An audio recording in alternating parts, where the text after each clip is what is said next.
Boa noite a todos.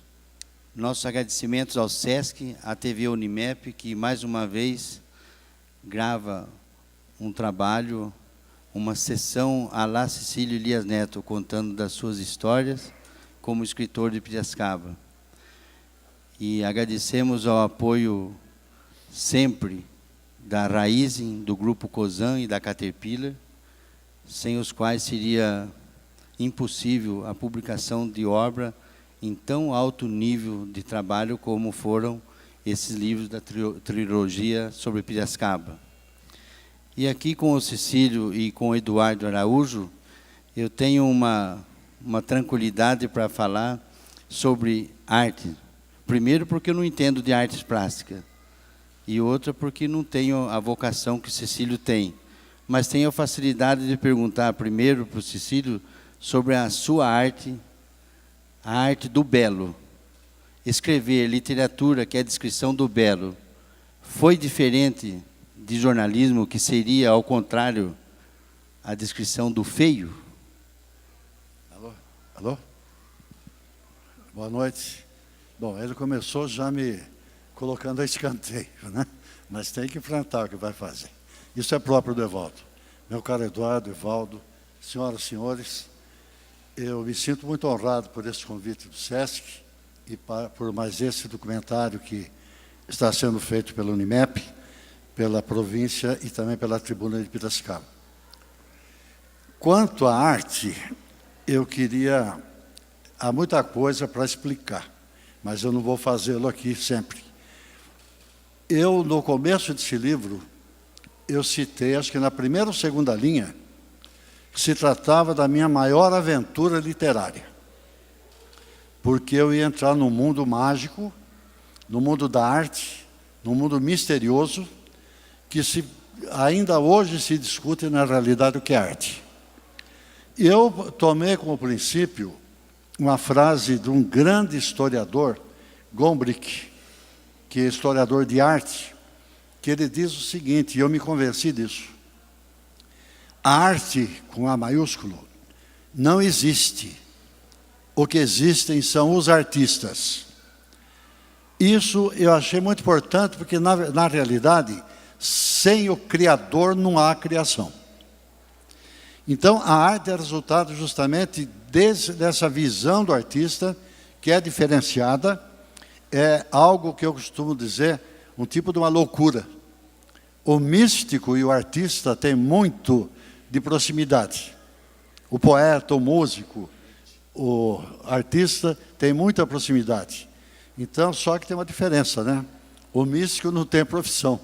O artista, geralmente, fica até pedreiro para poder exercer a profissão dele, que é mais uma vocação. E quanto a escrever, Evaldo, eu até hoje não sei se é arte escrever. Eu acho que existe uma arte da literatura também, quando você compõe, quando você cria. Então, por exemplo, na obra de ficção, na poesia, eu acho, sim, há uma arte, há um talento que a pessoa, para mim, nasce com ele. Talento não se cria, talento não se adquire. O talento já nasce com a pessoa, cada um com o seu. Eu, por exemplo, não tenho absolutamente qualquer talento para artes plásticas, nenhum. Se me derem uma régua agora aqui, eu não sei fazer uma reta, entende? Eu não sei misturar cores, mas eu me embelezo com a arte. Então, a arte tem uma expressão do Platão, que o Platão acho que resume tudo. A arte é a expressão da verdade. É o esplendor da verdade. Então, a verdade, ela é manifestada pela arte. A verdade de cada um. A verdade do artista. Por isso, meus caros, que eu acho o seguinte: não há possibilidade de haver com seriedade um crítico de arte. Pode haver um crítico de técnicas, mas da arte não. Ninguém sabe o que o artista quis dizer com aquilo. Ninguém sabe o que está na alma do artista para produzir aquilo. Então, nós temos apenas que olhar e enxergar. Porque o artista plástico, ele enxerga o mundo. Ele olha e enxerga o mundo.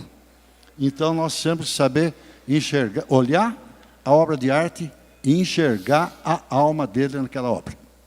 Mas, Eduardo, falando no esplendor de Platão, qual foi o seu esplendor depois de ter feito agronomia aqui na nossa gloriosa Exalc e depois de ter ido para a Unicamp, cursar artes plásticas e a sua história? Qual foi o seu momento de esplendor? Eu não sei. Boa noite a todos. Eu não sei se eu tive ou se eu tenho um momento de esplendor. Eu acho que não. Eu sei até onde eu pude chegar. Mas você já fazia o seu trabalho como um artista, um futuro artista, quando criança? Então, eu comecei a desenhar e colorir e fazer as minhas criações com 4 anos de idade em São Paulo, porque eu sou de São Paulo.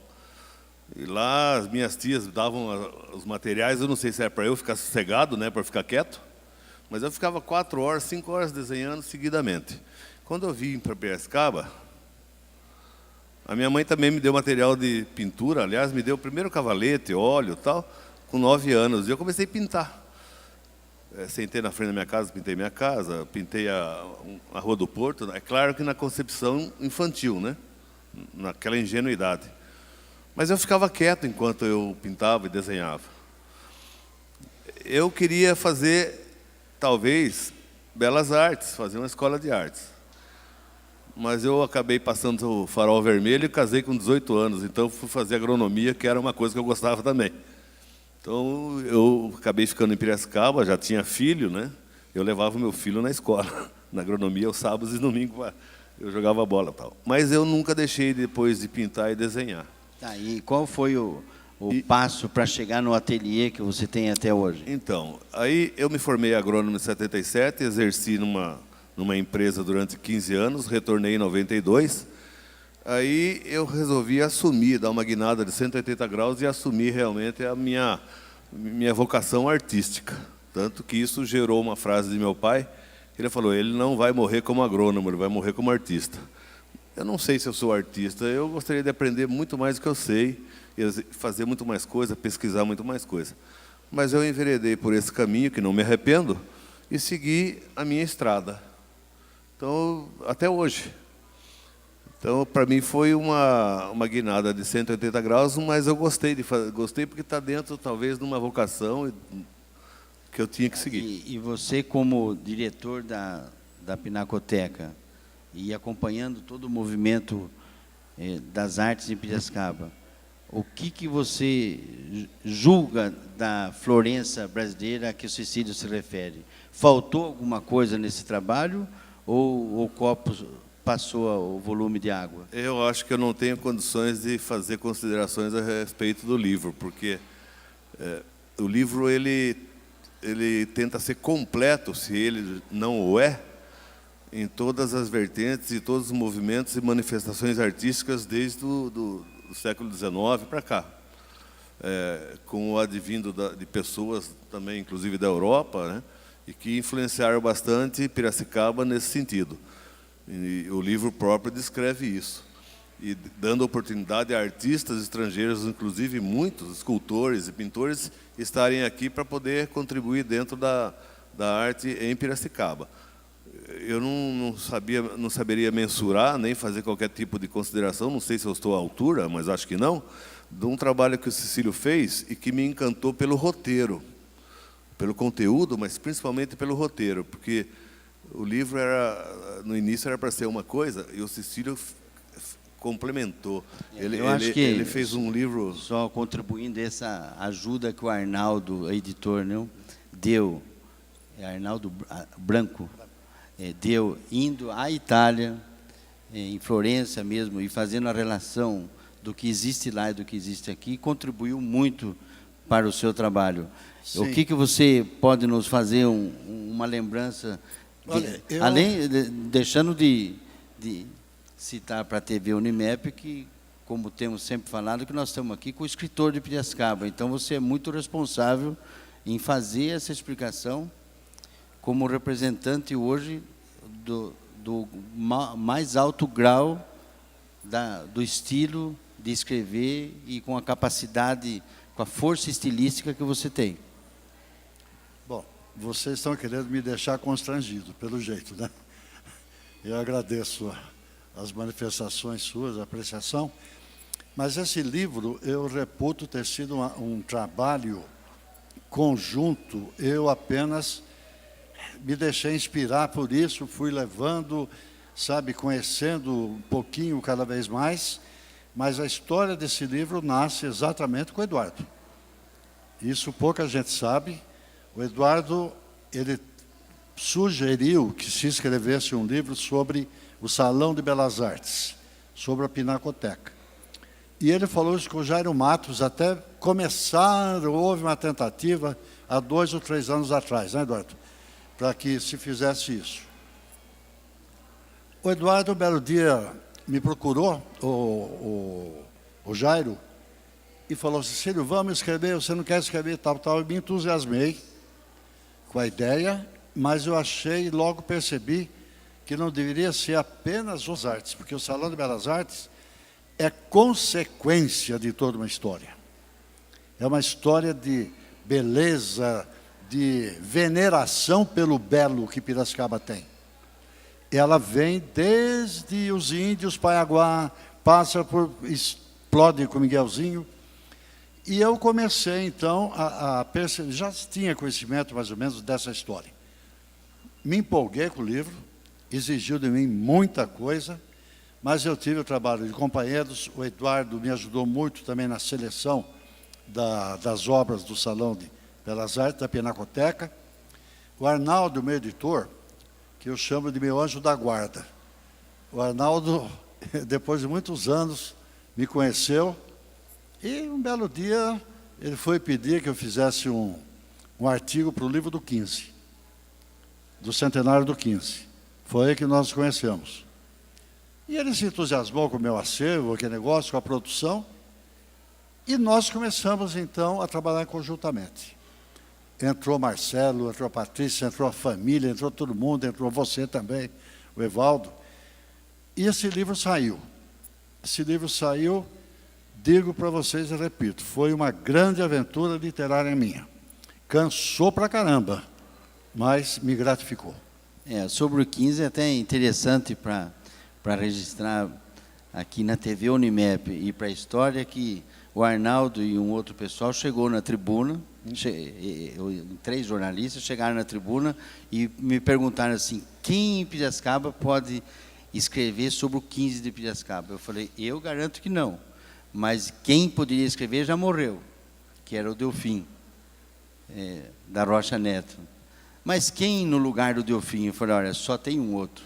Quem que podia ser?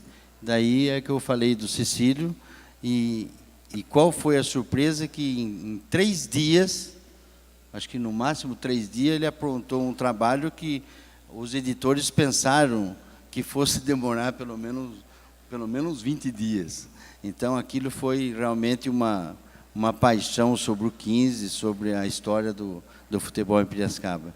E, Eduardo, se você visualizar Piracicaba daqui a 100 anos, o que você pensa sobre a arte plástica em Piracicaba daqui a 100 anos, com referência a esses 120 que nós já passamos?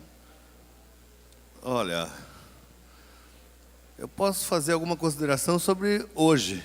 Mas não dá para prever. Sobre o passado, nós temos registrado alguma coisa, né? Sim. Porque talvez muitas coisas não estejam aí. Mas sobre o futuro, como que eu posso prever o futuro? Você não sente a formação aí de gente que está surgindo aí? Sim, existe. Para mim é todo um processo. Eu, nesses 4 anos de Pinacoteca, eu aprendi muita coisa que, inclusive, antes eu tinha certo preconceito. Não vou negar, porque a minha formação eu não gosto desse termo arte acadêmica, porque não é mais arte acadêmica hoje. Mas eu tive uma surpresa que eu considero bastante agradável por eu poder fazer parte das comissões organizadoras dentro da arte contemporânea.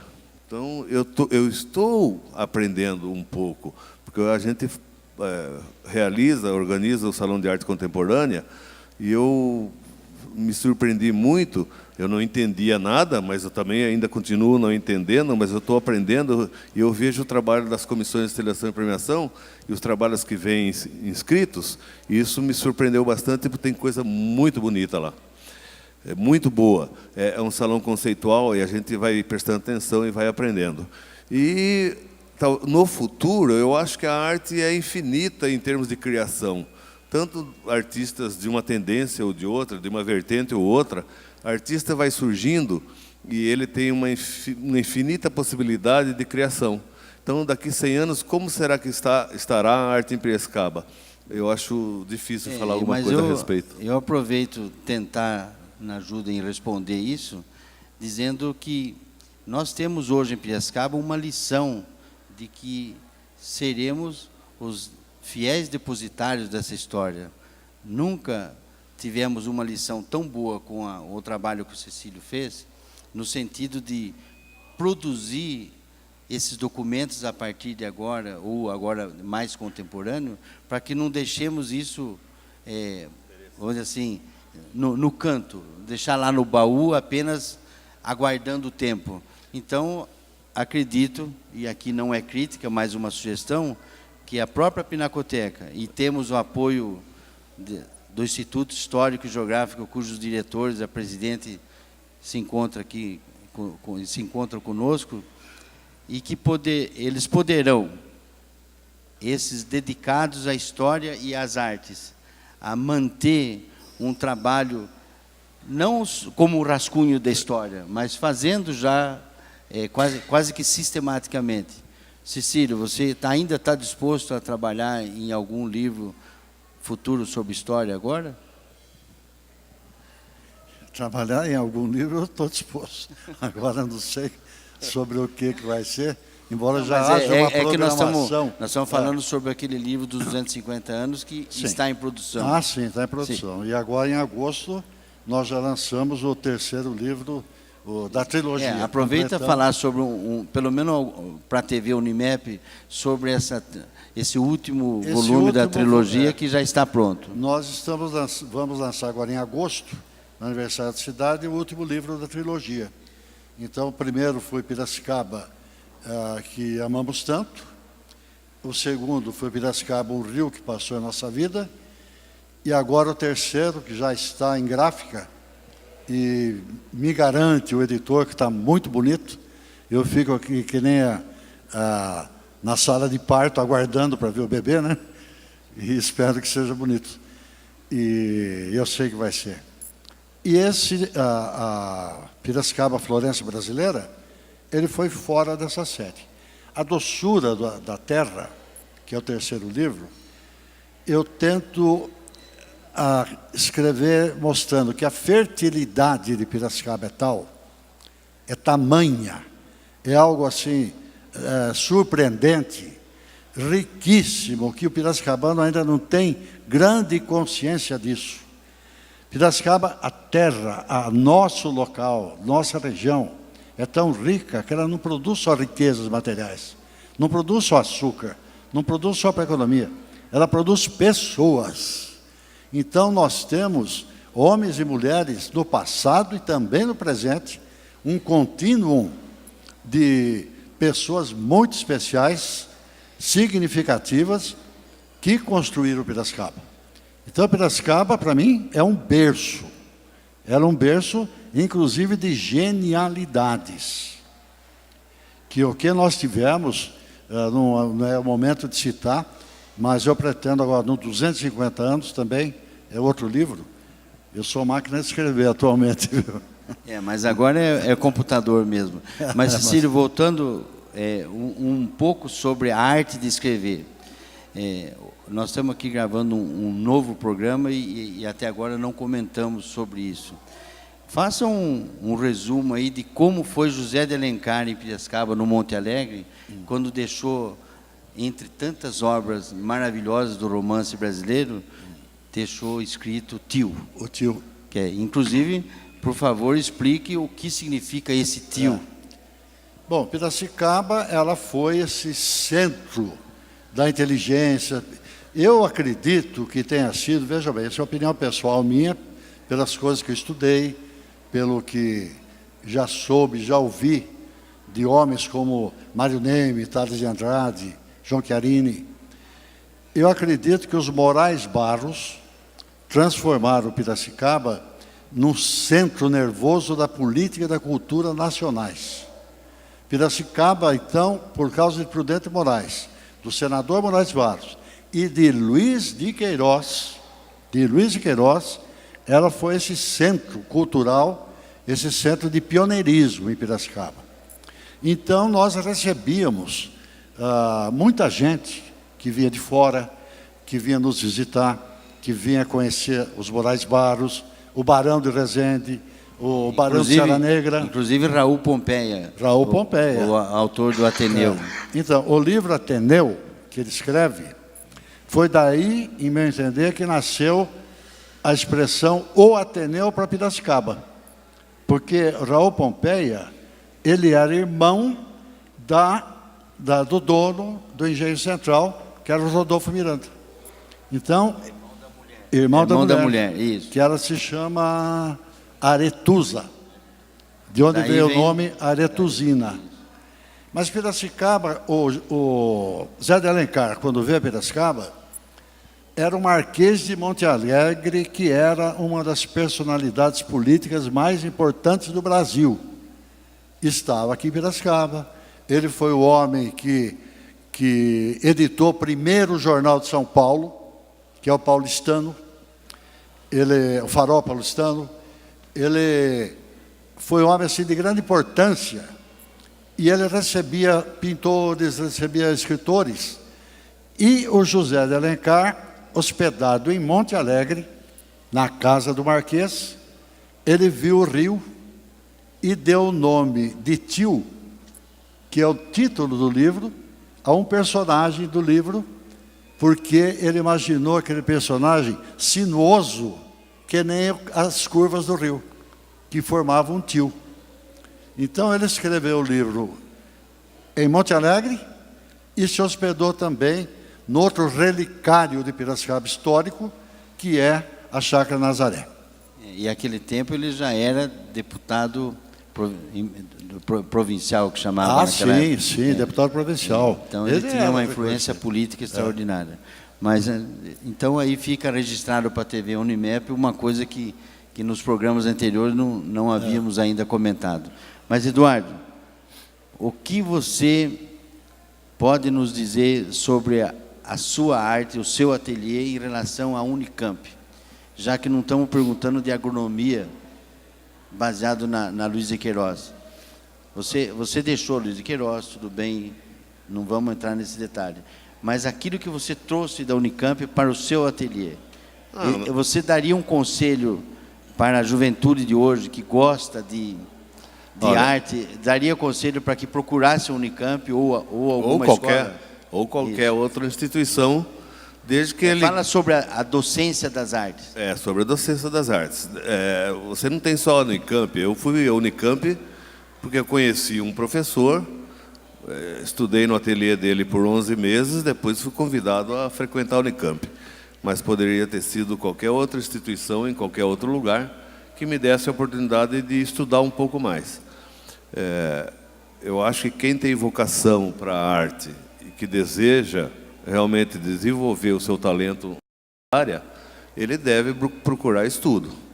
Existem os autodidatas, mas mesmo eles, com um dom maravilhoso, com uma vocação muito grande, que sozinho conquistou o seu espaço. Mas o estudo é fundamental para você aprimorar técnica, aprimorar a sua visão, aprimorar uma série de fatores que sozinho, às vezes, você pode demorar muito mais tempo do que o necessário. Então, a escola te dá a oportunidade de você adiantar um pouco esse tempo. Então, essa busca por uma instituição, eu acho que ela é fundamental para desenvolver a pessoa dentro da sua vocação artística, seja como próprio artista plástico ou uma carreira dentro dessa área, como história da arte e tudo mais. Então, o estudo, para mim, é fundamental para prosseguir. Cecílio, na mesma linha de pensamento, depois de 60 anos de jornalismo, 61, depois de 51 de literatura, e mais de 20 livros publicados, e tendo sido reconhecido já em 65 como autor do Eunuco para Esther, que foi aquele sucesso de lançamento que nós já comentamos em outros locais, mas não aqui na TV Unimep, que quando o Cecílio lançou Um Eunuco para Esther, que foi seu primeiro romance pela Civilização Brasileira, a editora, né? Literarte. Literarte. Na época, o então governador Carvalho Pinto esteve no lançamento do livro para fazer um parâmetro, não que o cargo fosse tão importante, mas afinal de contas era governador de São Paulo. E esteve no lançamento do livro na União Brasileira de Escritores, sempre incentivado pelo saudoso e sempre querido João Chiarini. A pergunta é na mesma linha sobre as artes. Qual o conselho que você dá hoje aos jornalistas que estão caminhando aí, principalmente formados aqui na Unimep, porque é a nossa faculdade de comunicação que já tem uma história muito bonita, e qual o conselho para os que queiram se atirar ou se aventurar na escrita como literato, como romancista? Se possível, dividir em duas partes. A primeira, jornal, e depois literatura. Bom, em ambas, eu voto aquela palavra, né? Talento. Eu acredito que ninguém entra numa faculdade, ninguém entra numa universidade para ser pintor, para ser escultor, para ser literato, se ele não tiver talento para isso. Não adianta. Ele precisa do talento. Se ele tiver talento, então tudo isso fortalece. Fortalece, enriquece. Então, em primeiro lugar, talento. Você tem que ter talento para alguma coisa, que nem para matemática. O talento é aquele dom especial de cada um que nós temos. E, por outro lado, é vocação. Não adianta você ter talento, você aperfeiçoar o talento, se você não tiver vocação. Então, o que ocorre? Eu posso eu até cito o meu caso. Modéstia à parte, eu tenho muito talento para música, mas não tenho vocação para música. Então, eu não aprendo música, eu toco de ouvido. Você já não canta como o João Chadá, por exemplo. Não, o João Chadá ninguém canta como ele. Mas então é isso. Agora, eu tive talento para escrever, e eu me dei, então, ao trabalho, ao esforço de tentar aperfeiçoar esse talento que eu continuo fazendo até hoje. Agora, eu acho muito importante as faculdades, universidades, para as pessoas que têm talento. Inclusive, eu não acredito em... Desculpe se eu estou indo na contramão, me desculpem. Eu não acredito em universidade para todos. Não acredito. Acredito em escola para todos. E ensino para todos. A universidade é para quem tem talento para pesquisa, quem tem talento, sabe, para dedicação, para se aperfeiçoar. O bacharelado, a licenciatura, isso é outra coisa, é outra questão, você pode aperfeiçoar. Mas eu, por exemplo, confesso para vocês, eu fiz 2 ou 3 faculdades, mas eu não tenho qualquer talento para academia. Nenhum. Eu não suporto. Entende? Então, eu não acredito que você ensine alguém a escrever. Você pode ensinar gramática, você pode ensinar história, você pode... Mas tem uma frase que eu acho fantástica do João Paulo II, que ele fala sobre inspiração. Muita gente fala que inspiração não existe, o que existe é transpiração. 90% de transpiração, 10% de inspiração. Eu discordo. 90% de transpiração, sim. quando você tiver inspiração. Então, João Paulo fala o seguinte: Deus expira, o homem inspira. Então, a inspiração, eu digo por mim, eu não sei de onde vem, não sei. De repente aparece alguma coisa, é você na pintura, né, Eduardo? Aparece alguma coisa, às vezes do nada. Às vezes não é uma mosca voando, um passarinho voando, puf, aparece. Agora, quando você não tem inspiração, e o jornalista nem sempre tem, o jornalista tem que fazer o dia a dia, objetivo, o cotidiano. Ele sim, o jornalista tem que fazer transpiração. Não pode esperar a inspiração. Não sei se eu me fiz entender. Está ótimo, perfeito. Mas você fala que esse programa aqui na TV Unimep, que nós temos feito, esse aqui é a 4ª edição, e você fala que eu provoco muito, mas é a única forma de deixar tranquilamente, serenamente para a história, registrados os seus pensamentos, os seus ensinos, essa facilidade que você tem em pensar, exatamente, ou melhor, essa tranquilidade em ser inspirado e nos deixar lições tão boas, tão ótimas como você tem nos deixado aqui na TV Unimep, e que nós ficamos felizes em participar.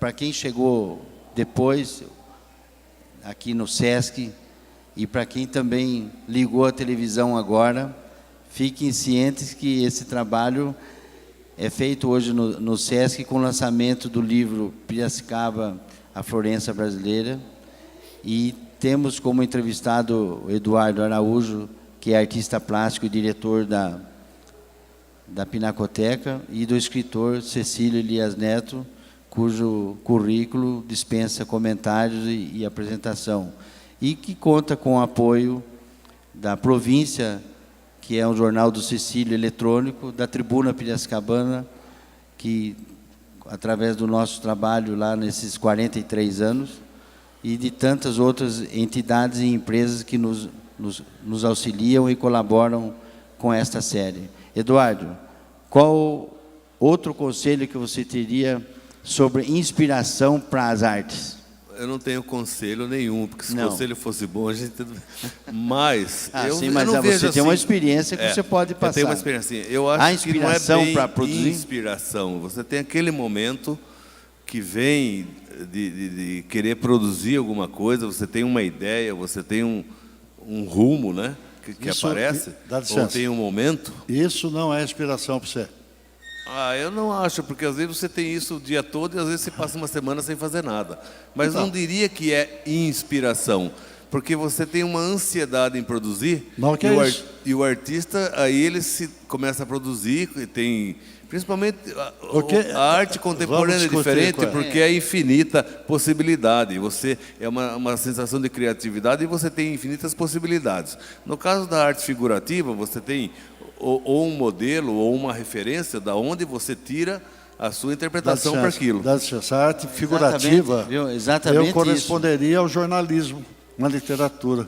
Você está reproduzindo aquela história, aquele dia a dia. Agora, você na criação, de onde vem isso? Não estou falando que vem de Deus, inspira, quer dizer, pode ser inconsciente. Eu acho que vem do próprio íntimo da pessoa, daquele artista. Agora, não sei se isso é inspiração, mas é um momento único do artista e ele se entrega totalmente e produz a arte em qualquer linguagem que ele for da poética dele. Ele vai se entregar até ele conseguir um resultado que o satisfaça. Aliás, o artista deve pintar para si próprio. Ele não deve pintar pensando nas outras pessoas que elas vão achar, vão dizer, vão interpretar. Deixa isso para elas. Ele deve pintar para si próprio aquilo que o satisfaz, que o deixa pleno, e às vezes ele não consegue, ele tenta de novo, quantas vezes precisar. Então, aliás, eu vejo, no caso de nós termos uma pinacoteca em Piracicaba, se vocês andarem no interior paulista, talvez Piracicaba seja uma das melhores pinacotecas em termos de estrutura física e de acervo. Então, existe uma responsabilidade muito grande para quem integrar, vamos dizer assim, no futuro a direção da Pinacoteca, os que passaram e os que virão, é realmente tentar preservar ao máximo possível toda a história que tem lá, tanto em arte figurativa como arte contemporânea, que faz parte da história artística de Piracicaba, e ampliar isso daí. Uma dos objetivos da Pinacoteca é mostrar o seu acervo ao público durante o ano, tanto de uma vertente como de outra, e depois fomentar e produzir exposições e os salões que tem, para que o público, amante da arte, e o público em geral, possa ver o que tem de arte, qual a história da arte de Piracicaba. Essa é a responsabilidade, não é um conselho, mas é um objetivo que a Pinacoteca deve levar. Ela precisa de um espaço agora ampliado, nós estamos com um acervo que precisa ter um espaço maior, isso não cabe a mim, cabe à administração pública, então, no momento oportuno, eu acho que eles vão ter que resolver esse problema. A Pinacoteca é uma preciosidade que nós temos em Piracicaba, dentre várias outras preciosidades. Piracicaba é rica em história, folclore, então o futuro está aí por vir e a pessoa que assumir tem uma responsabilidade de dar uma continuidade. Tá, olha, vocês estão quase formando uma discussão que o objetivo era que formasse a discussão, mas não conseguimos porque está muito devagar o debate. Então, mas vamos voltar sobre inspiração. A província de Misiones, na Argentina, tem um museu que abriga todo o trabalho dos jesuítas, e quem puder conhecer não vai perder tempo.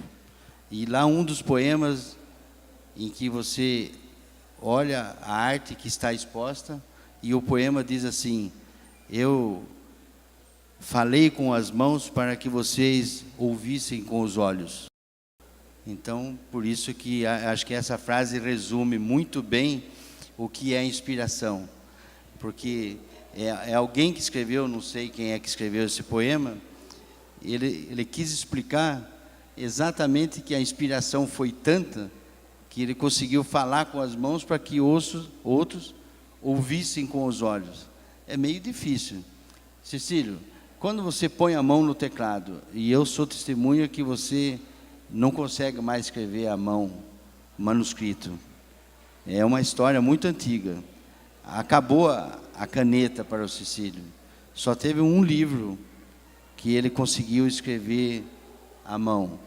Conta um pouquinho essa história, porque na TV Unimep nós não registramos isso ainda. Lembra-se de um trabalho que você fez à mão? No passado eu fiz.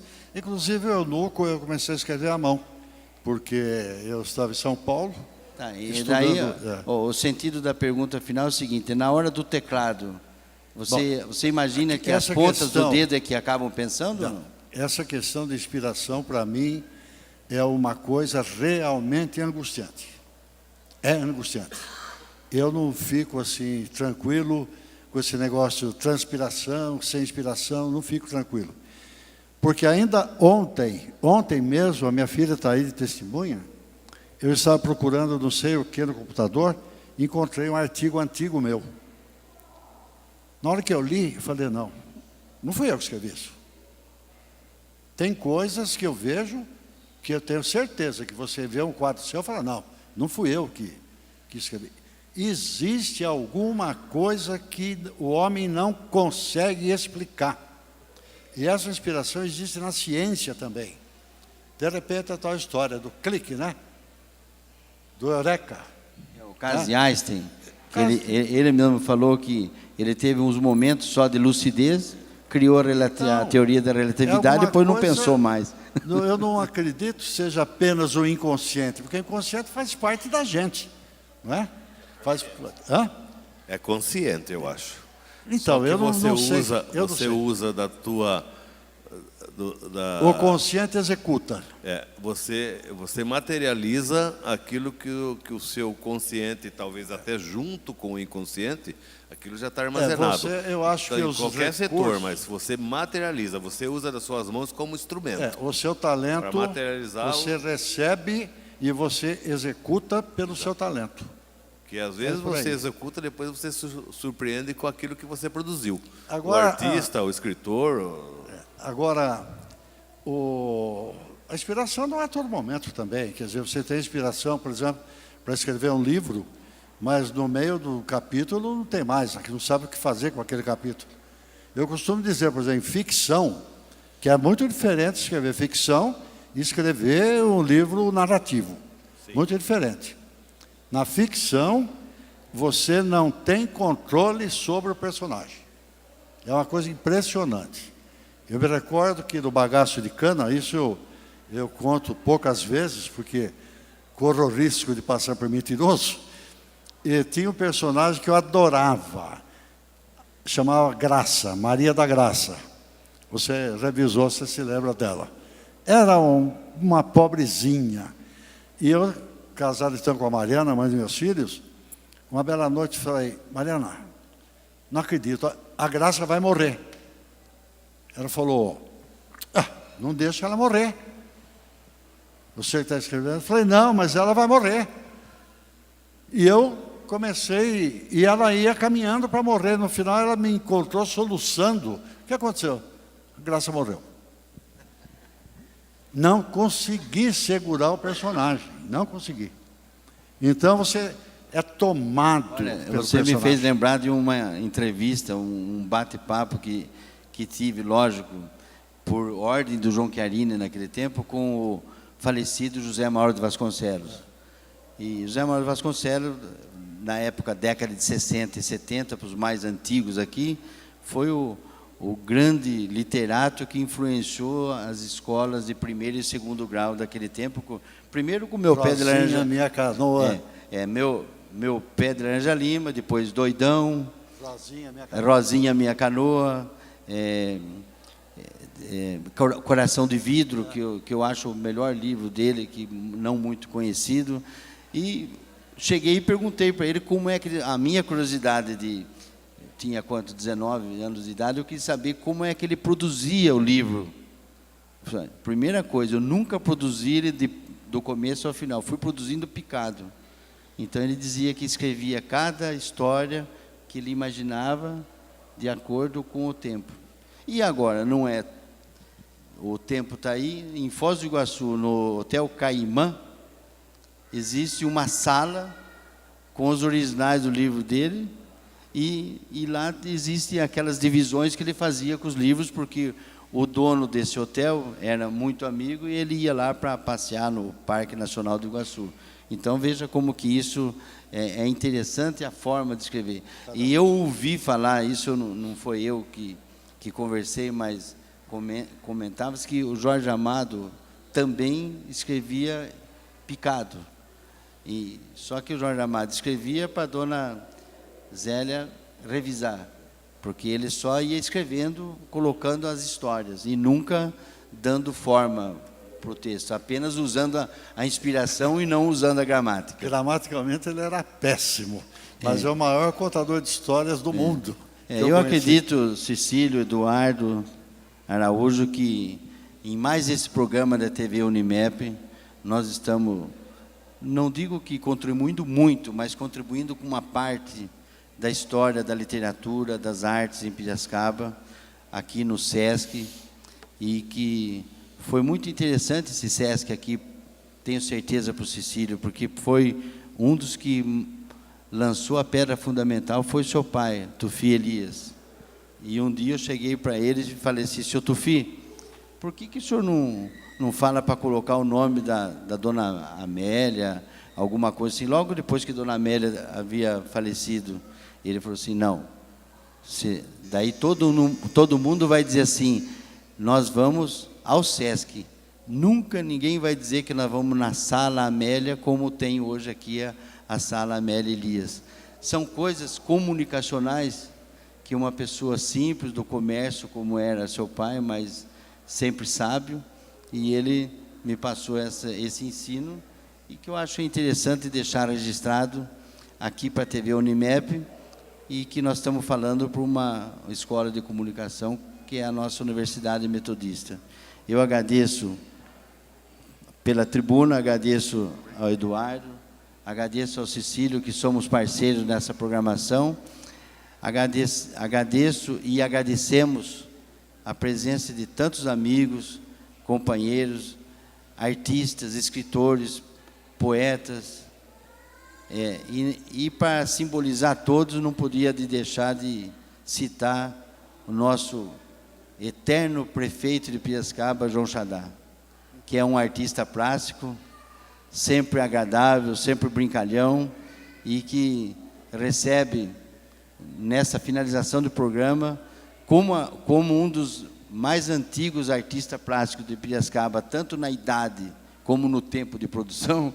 Então ele fica aqui o nosso carinho, o nosso respeito. Continua entusiasmado. E que continue entusiasmado, exatamente. Obrigado, Eduardo, de fazer essa lembrança. Continue entusiasmado, produzindo, lembrando aos telespectadores da TV Unimep que lá no Marta Watts, na Rua Boa Morte, há uma exposição até o dia 23 de junho, em que Xadá expõe seus retratos, as suas paisagens e, como já dissemos aqui, a sua inspiração como artista. Uma boa noite a todos.